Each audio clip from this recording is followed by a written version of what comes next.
Hi folks, Speedway Tag here. Here's a video on a game called Galdor's Grip. And I was attracted to this game because it's an 18 card game, print and play at the moment, but as you can see the artwork is magnificent. But it's an 18 card game that is played completely in the palm of your hand. You don't need a table, you don't need to put cards down anywhere, and it's beautifully designed to be played in your hand, which means obviously you can play standing up somewhere at a train station or standing in line somewhere or wherever, but you don't need any space to play this except the palm of your hand, which I think is fantastic. I know, me being fairly new to the board gaming community, I know that games like this, designed like this, to be played in the palm of your hand, they have been around. A few have come out over the years, but this is really the first one that I've been interested enough in to try. I know there's Palm Island and there's a couple of others. Palm Island, you know, it has the cards moving horizontal and vertical, which I find a little bit awkward. This one is truly in the palm of your hand. All cards are kept vertical and in the one deck. Galdor's Grip, it's a fantastic card game. It's, first of all, the artwork in this game is really magnificent. It's designed by Gregg Jewell. Gregg's already done a video of demonstrating how the game works and so on, so I just might do that very quickly and then give you my thoughts on this game. The theme of the game is what attracted me, because the other themes of some of these games where you play just in the palm of your hand didn't quite grab me, but this Galdor's Grip, pardon the pun, has grabbed me, because the story here is Galdor, who actually appears on the backs of these cards, and so that's Galdor, I assume, and that's his mind aflame, representing the fact that you play this entire game theme-wise in Galdor's mind. Okay, Galdor is a telepath, and he has years ago battled an evil known as the Frenzied Flame. He overcame that evil creature, but remnants of it remained in his mind. Along comes another telepath named Farragut, and realizes that remnants of this frenzied flame still exist in Galdor's mind. So Farragut decides to confront Galdor and enters his mind to try and resurrect this frenzied flame for his evil designs or whatever. So Farragut is in Galdor's mind. He's trying to resurrect the frenzied flame, and you are another junior telepath, I think, who also enters Galdor's mind to try and get rid of Farragut, so that he doesn't have a chance to resurrect this frenzied flame. I know it sounds a little bit complicated, but I like it. At the base of that theme is we're entering this grand guardian Galdor's mind to try and clean it out from an invader. And as you get into Galdor's mind, you get to see the various representations of his thinking and his thoughts. And they're often represented by sweeping vistas and great aspects of creation and scenes and nature scenes and so on. So the theme is, so you're in Galdor's mind and you're trying to clear it from this evil Farragut. The representations of his mind look like this. So some of these, obviously these cards represent his mind, but look at these representations. I think they're really clever. Deep Root Depths, The Veiled Stare, Balgren's Beard, Maleficent Maze. These are your impressions of what it's like to be in his mind, and takes on a kind of fantastical realm, I guess. Okay, so the way the game works is well, I'll show you the representations here as well. So in Galdor's mind are four representations of his ability the ability that he's worked out to defeat Farragut, and that is these binding stones, right? They represent, I guess, Galdor's knowledge about how to bind and get rid of Farragut from his mind, and you have to get in there and find them in his mind, and they look like this. Okay, once again, they're depicted physically, but these are really thought representations, and they look magnificent. They've got the eye in all four of them, because that's what Farragut is represented in this game.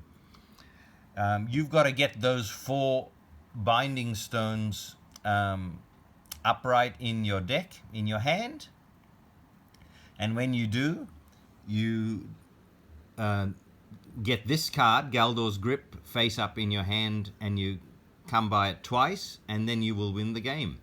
Galdor's Grip obviously represents the final defeat of Farragut. So get those 4 binding stones upright in the deck, discover this card on top of the deck twice, and you're going to win.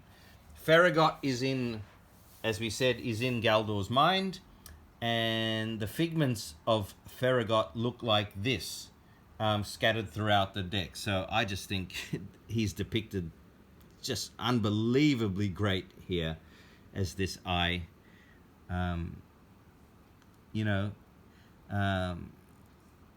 The colors and the design is great. You've also got a card for Farragut's fortress, but these cards will pop up at various stages in your game to represent you coming across figments of Farragut in there. And I've already shown you some of the cards that represent Galdor's thoughts and experiences and things that can help you. And then there's also a couple of cards. You notice the nice color coding of these cards as well. Farragut stuff is dark and red and purple. Galdor's are a little bit more peaceful in green and yellow. And then you've got the harsh red and oranges for the remnants of the frenzied flame, the creature that he defeated years and years ago, apparently. So there's the frenzied flame, the beast sanctum, and the vault of avarice. Okay, that's the base game. Up there is an expansion with another 6 cards that we'll look at the moment. But so I'll demonstrate how this game, the mechanisms of how it actually plays. Okay, so once again, let me just say, so you're going to try and discover those 4 binding stones, get them face up in your deck, get Galdor's Grip card on top of the deck twice, and then you'll win the game. And that took me a while to do, but I finally managed to do that. But that's not really the end game, because you want to do that while at the same time getting a decent score. And you get scores by having these cards in various orientations in your deck and in various adjacencies in your deck at the end. So not only are you trying to discover those 4 binding stones, but you're also trying to get the rest of the cards in the deck in a certain order, which I think is really, really clever, works beautifully, and I'll show you how that works now. So I'll just shuffle these cards, put them all together. Okay, you got to make sure that the orientation of them are all the same. So you can do that by looking at the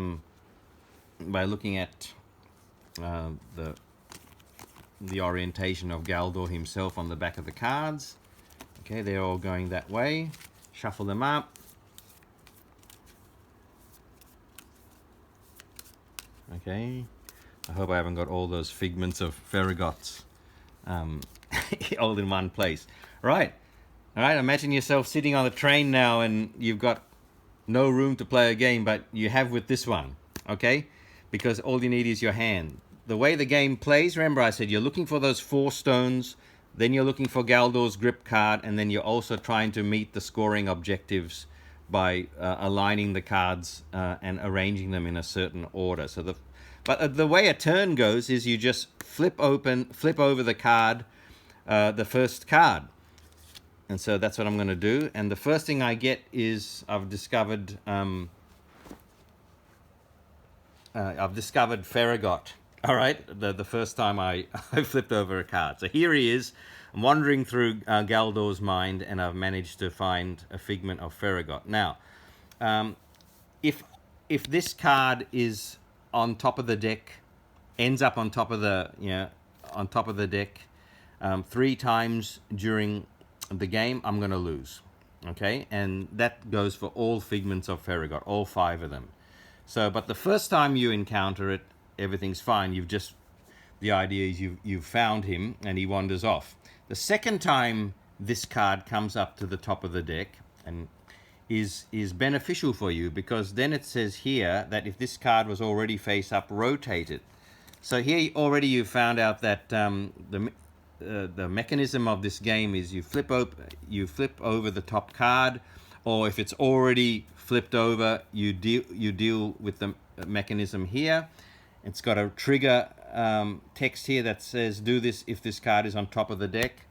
Okay, and we would do this, right? So if this was the second time I encountered the figment of Farragut, the text is telling me if this card was already face up, I'd have to rotate it. Then I would actually rotate it like that. So that would be the second time you encounter it. But now you've got 1 victory point for doing that. Okay, so rotating some of the cards will actually get you the victory points that you need. If it stayed like this, you're getting nothing for this card. But if it's like that, you've got the 1 victory point. Okay, but as I said, with the figments of Farragut, if it turns up at the top of your deck a 3rd time, game's over, because look what it says now. If this card was already rotated, lose the game. So if that was the 3rd time it came up, and you're reminded by now the shape around the number at the top here is a skull. So if you came across this a 3rd time, game's over. Okay, so that's one of the main mechanisms on a turn, is to deal with the text here, but probably the main mechanism are the numbers in the left-hand corner. That's telling you how many cards now to shift to the bottom of the deck.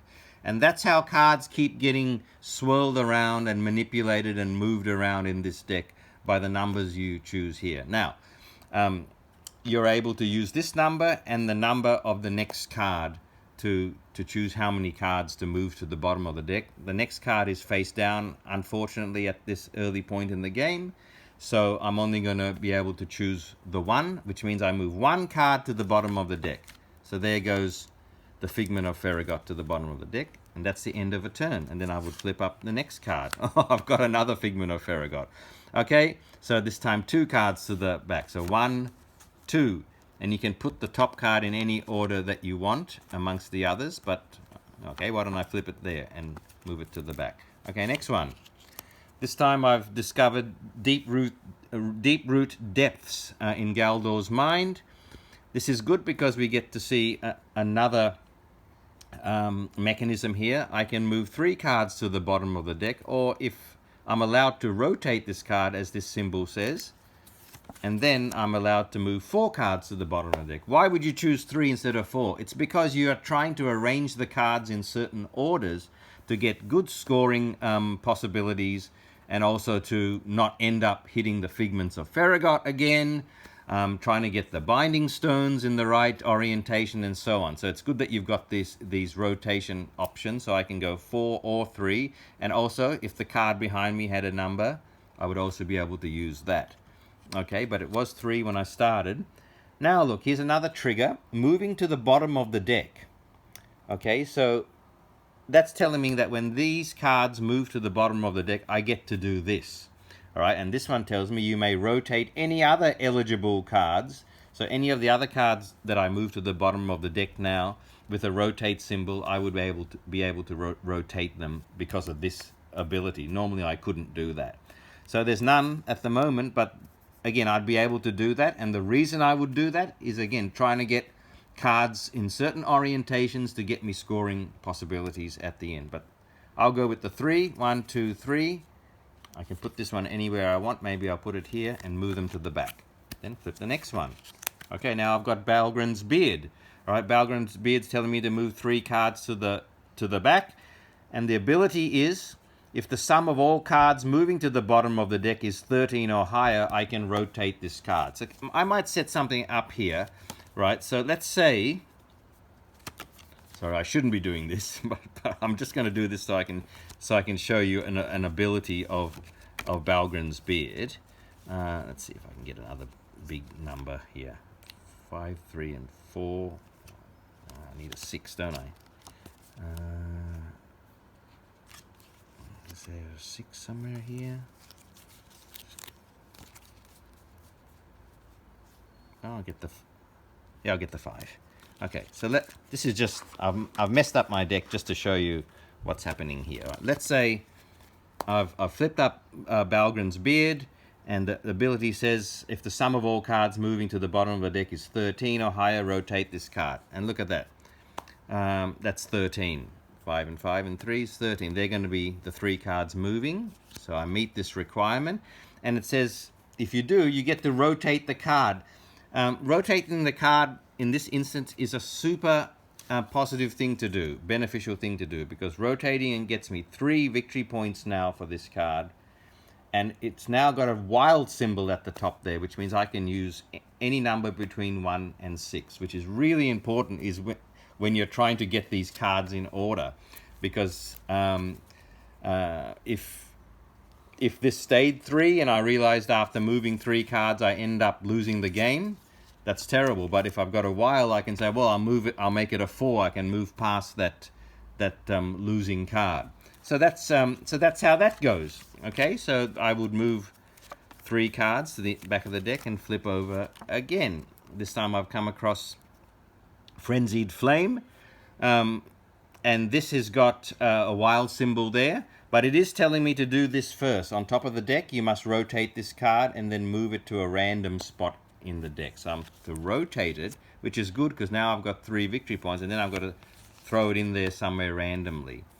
And this continues. Okay, I've discovered Galdor's Grip, and it says here when all 4 binding stones are face up in the deck, rotate this card.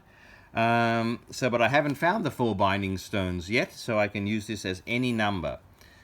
Now I might choose it to say that it's a 1 because I want to flip over these face down cards. The more face down cards you can flip, the better for you, obviously, because you've got more abilities and choices to deal with. So if I make it a 1 and flip this over, I've got the Farragut's Fortress I've found, which I can either move 1 card to the bottom of the deck or I can move 6 cards to the bottom of the deck.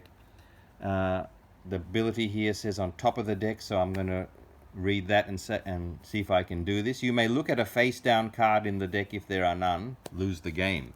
Right, so this one, if it turned out that all my cards were face up, I would lose the game now. So these are the things you've got to avoid and look out for. Okay, so I can sneak a peek at one of the face down cards. Maybe I'll sneak a peek at the next card to see whether I want it. And I do. It's a binding stone. So that's great. So I'll choose the 1 here to move the one card to the back. Flip this one over. Now I've got a binding stone. I've got to get all 4 of these, remember, face up in the deck. Okay, this has got a rotate ability, so I can move 3 or 4 cards to the back, and so on. So the game keeps going like this. Okay, you've got a pretty good idea. Eventually, if I came across another figment of Farragut, if this came up next. Okay, if this card was already face up, which it is, I have to rotate it. Right, rotating the figments of Farragut gets me some victory points, but again, if I had to do it again, I lose the game.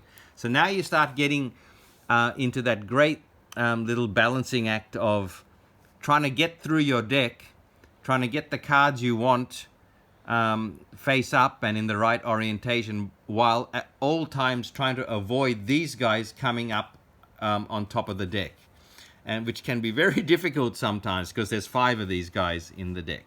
Okay, so let's just say I got all my 4 binding stones sitting face up, and Galdor's Grip card comes up to the top again, and then it says, if this card is already rotated, win the game. So that's at the point I would win the game, and then I would go through for scoring. Okay, so for scoring, a number of these cards have got scoring abilities on them, right? You'll see the binding stones certainly do. The binding stones is final scoring. I'll put them all out here so you can see what it's like for what the scoring cards do. Let's see, here's another one, there's another binding stone. And just so you can get an idea of what you're working towards.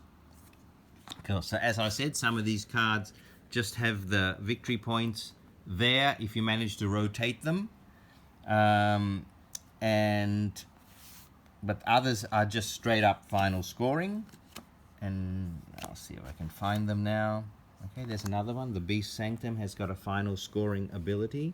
If exactly 3 cards in the deck have a value of 6, gains 6 knowledge or 6 victory points. Okay, so if you manage to have 3 cards with 6 in the top left-hand corner in that orientation in your deck, now that you've won the game, you get another 6 points there. Love that. I think that's really clever. Here's more Ferragots. What else have I got here? And there's another binding stone. So let's look at the binding stones scoring. It's okay.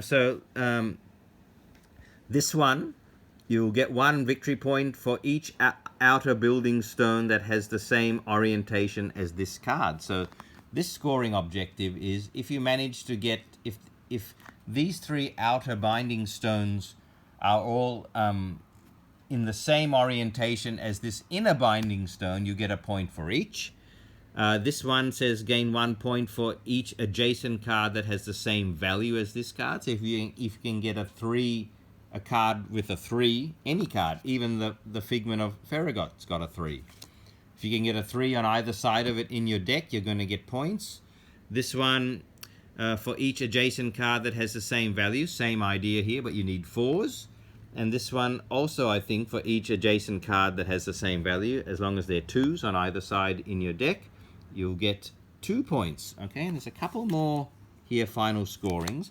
The Veil's Stare has got final scoring. You'll gain points equal to the length of the longest sequence in the deck.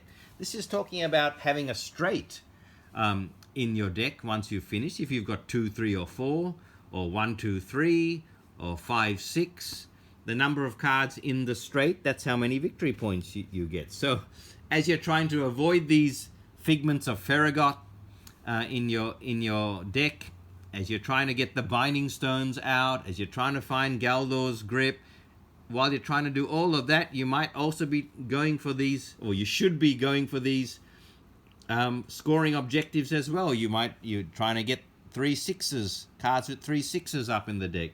You're trying to get a straight, hopefully somewhere, for a good number of points.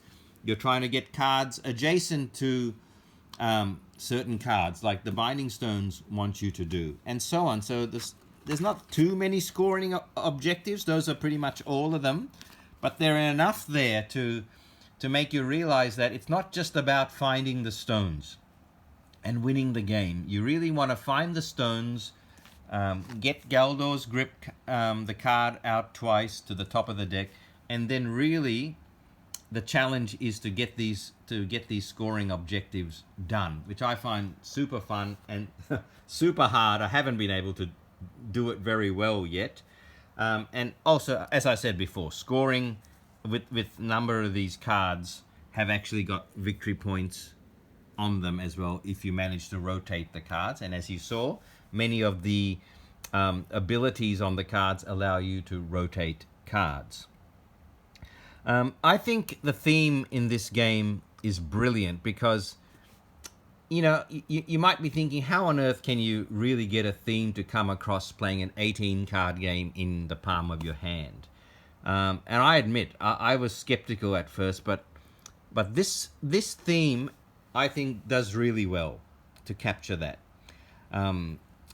Because you feel locked in your palm with these 18 cards, and that gives you the sense of being locked in Galdor's mind, you know, and trying to find a way out and to unlock it. Also because it's only 18 cards and you're constantly moving cards, as you saw, to the back. That's the main mechanism of the game.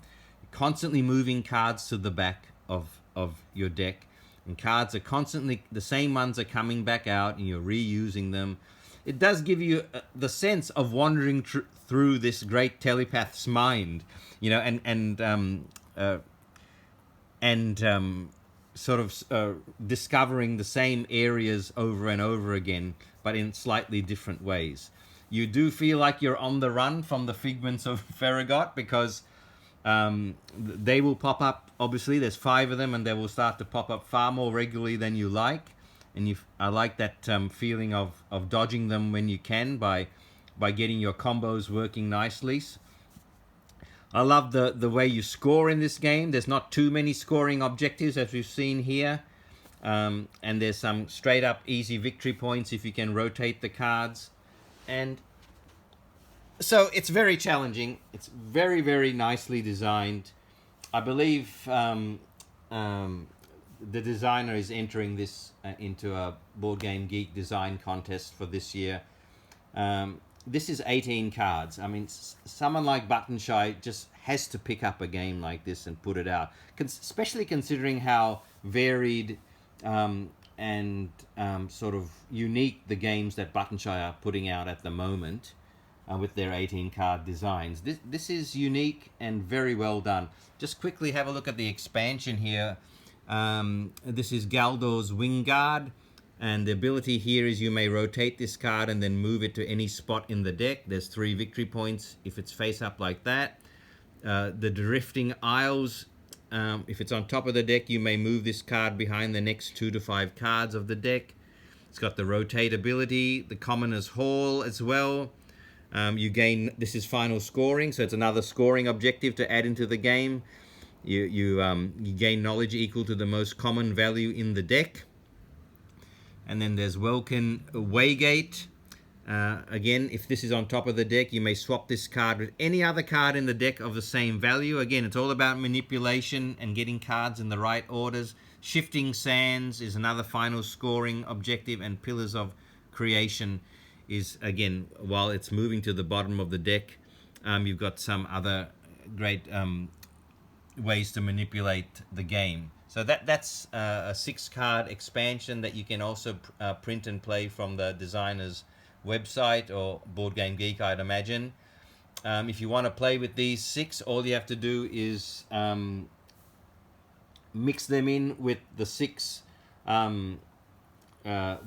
cards that are not absolutely needed for the game, the essential cards. There's a set of 12 are essential, 6 aren't, and you can chop and change those 6 with those 6 in the expansion. I haven't done that yet because I want to have a bit more of a go trying to get my head around the puzzle of this game, because that's what it really is. It's a fantastic puzzle. A game in the palm of your hand, solo. I really like it. I hope that helps you understand how this game works. And again, just really, really impressed by this game. I think it's very clever and well done to the designer. Okay, thanks guys for watching.